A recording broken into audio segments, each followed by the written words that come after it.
Разговор с Богом. Канал про энергию человека, а также физическую и духовную практику.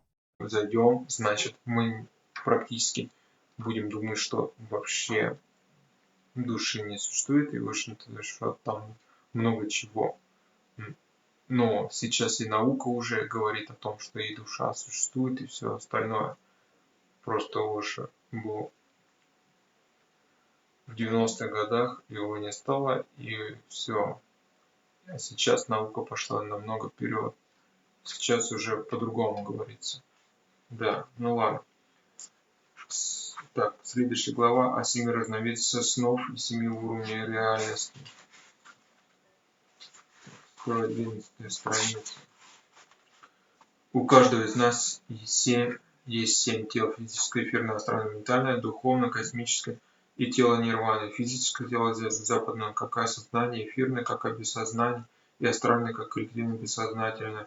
Физическое тело создает свое ясновидение. Если у вас нарушено пищеварение, вам будет сниться одно, если вы простужены другое, и в таких случаях можно сказать однозначно, что этот сон вызван тем или иным недомоганием. Физическое дискомфорт и заболевания органа создают собственное царство снов, поэтому физические сны можно стимулировать извне. Если вам спящим вернут ноги мокрой ткани, вы увидите сон.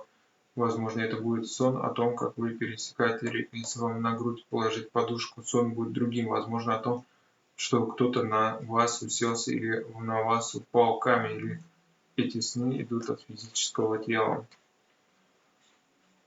То есть Оша говорит о том, что физическое тело и другие тела, разные сны происходят. Иди нахуй!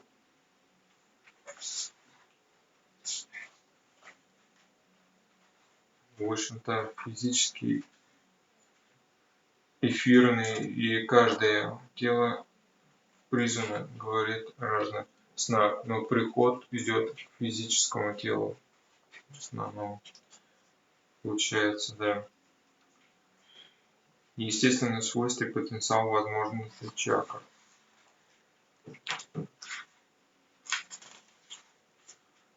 Когда я говорю о препятствиях на пути духовного роста, речь идет о помехах, таявших внутри самого искателя. Этот путь проходит внутри, так что человеку не так уж трудно понять собственные преграды. И вот настало время объяснить, что это за препятствия и как их можно преодолеть. Я рассказал вам о 7 телах, поговорим о них поподробнее, и вам все станет ясно. Как есть 7 тел, так есть и 7 чакр, или энергетических центров, и каждая чакра особого образа соединена с соответствующим телом. Чакра физического тела Маладхара – это первая чакра, и она полностью связана с физическим телом. Есть два варианта использования Маладхары. Первый из возможных и естественных, и она дана нам от рождения. Вторая возможность обретается в процессе медитации. Основные естественные функции этой чакры – пробуждение сексуальных желаний физического тела. Первый вопрос остается в сознании духовного искателя. Что делать с этим важнейшим механизмом? Так вот, у этого чакры есть альтернативная функция брахмачарья или безбрачия и сочетание с медитацией. Секс – это естественно возможно, и брахмачарья – это трансформация. Чем больше разум сосредоточен на половой страсти, тем больше одержимее, тем труднее будет реализовать высший потенциал брахмачарьи. Это говорится о том, что развитие сексуальности – это первая чакра. Происходит естественно, в общем-то. И вот, то есть получается, одно положение идет и говорит о том, что вы не хотите там ничего, ни секса, ничего, и так. А другое положение говорит о том, что слишком, точнее, одно будет среднее что-то, либо ничего, а вторая будет говорить о том, что вы постоянно хотите заниматься сексом. Вот в чем говорится. Сон и бодрствование чакр. Часть каждой чакры, за исключением сахасрара, принадлежит сну. Седьмой чакре сознание полное, что чистое сознание. Поэтому Кришна и Гита говорит, йог никогда не спит. Йог это значит человек, дошедший до последнего царства, до высшего цветения. Тот, кто стал лотосом, он никогда не спит, его тело спит. его разум спит, он никогда, даже когда будет засыпать где-то в глубине, в сакральном центре его существует, по-прежнему ярко горит свет.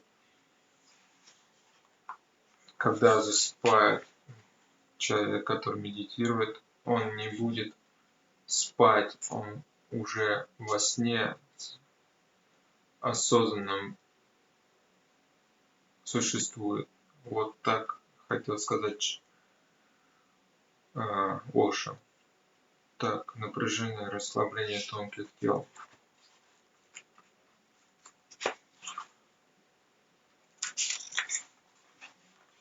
Изначально источником любой напряжения становления. Человек всегда стремится стать кем-то. Никто не доволен собой таким, какой он есть. Человек не примет бытие, он его отвергает и принимает за идеал, для становления что-то внешнее. Итак, основное напряжение всегда создается между тем, что вы есть, и тем, чем вы стремитесь стать. Вы жаждете кем-то стать, но возникает напряженность, указывание на ваше недовольство своим нынешним положением и на желание быть кем-то, кем вы не являетесь.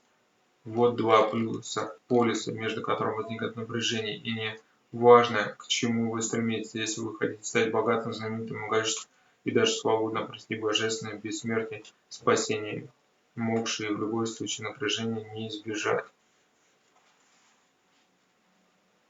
Оша говорил о том, что всегда напряжается все, в общем-то, напряжение всегда. И, не только напряжение, но должно правильное расслабление происходить тонких тел. То есть, и, в общем-то, вот так, да. Так, 179 страница.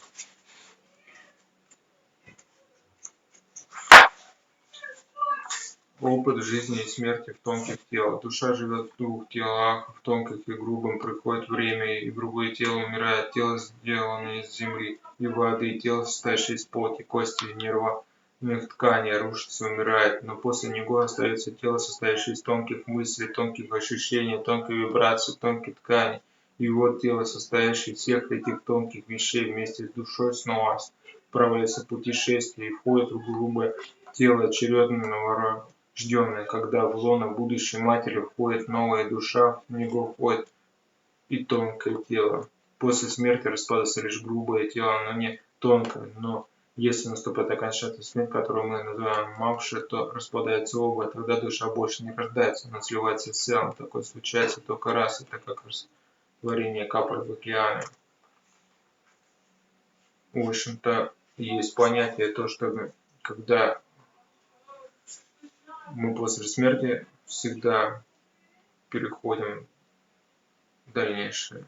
В общем-то, только физическое тело может уйти, а тонкие тела не уходят. Вот о чем говорится. Только если вы распались оба тела, это даже дойти до того возможности. Но вы просто соединились со всем, в общем-то,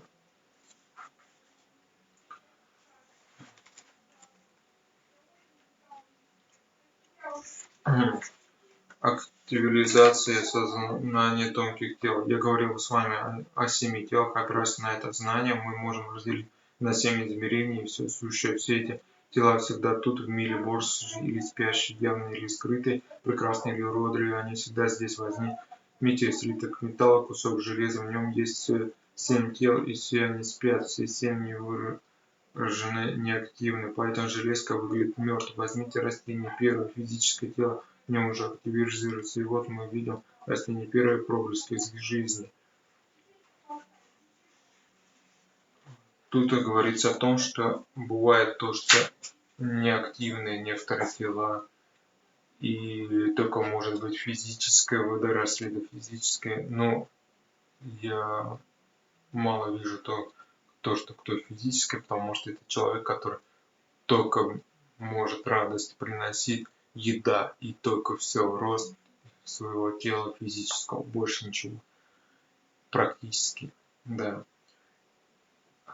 Если вы хотя бы затронули несколько тонких тел, то, думаю, вы будете и интеллектом блистать, и немного сексуальности. Вот что. Йогическая система Патанджали и его понимание в семье тел. Йога Патанджали не является философской системой, это эмпирическая дисциплина, инструмент для работы, то есть в ней и своя философия, да и ее задача состоит лишь в том, чтобы дать нам интеллектуальное понимание направления своего движения и поиска. Эта философия произвольна, утилитарна, она должна только вложить всестороннюю картину тех территорий, которые вам предстоит освоить. Но эту философию нужно понять. Первое, что касается философии Патанджали. Патанджали делится человека на 5 семян, 5 тел. Она утверждает, что у вас не одно тело, а 5 слоев. Первое тело, она моя каша, то есть ее тело пищи. Тело земли, оно создает из земли, и вы постоянно нужно питать пищей. Пища же идет от земли. Если вы перестанете есть, она моя каша зачахнет.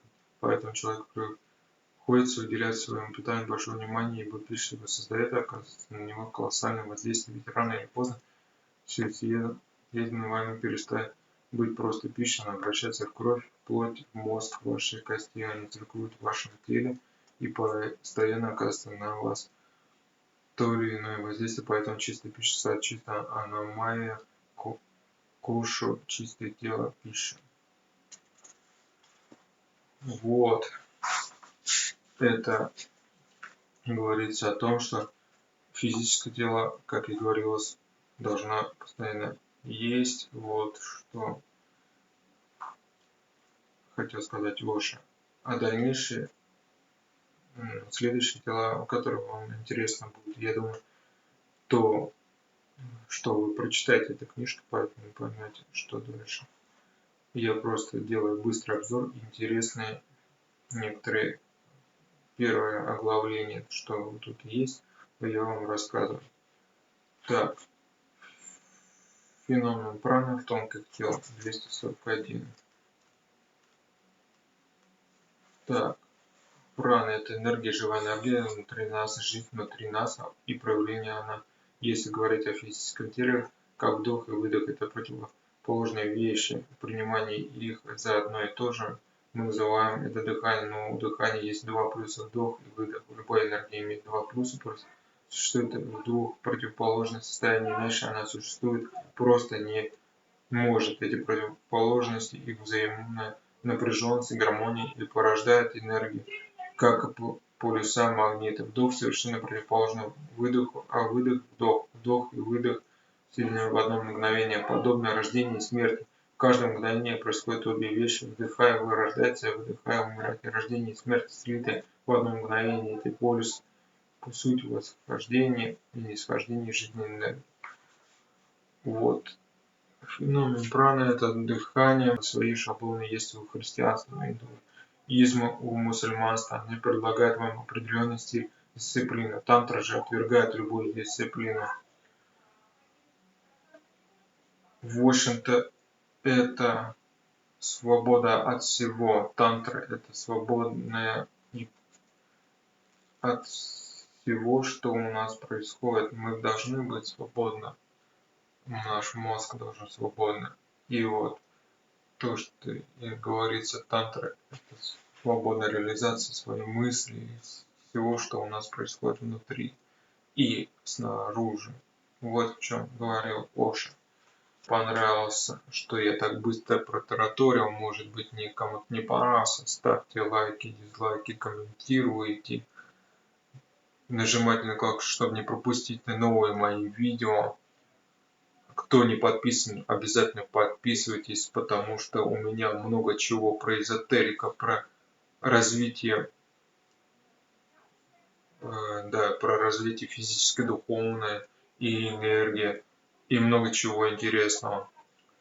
Поэтому подписывайтесь, кто не подписан, обязательно.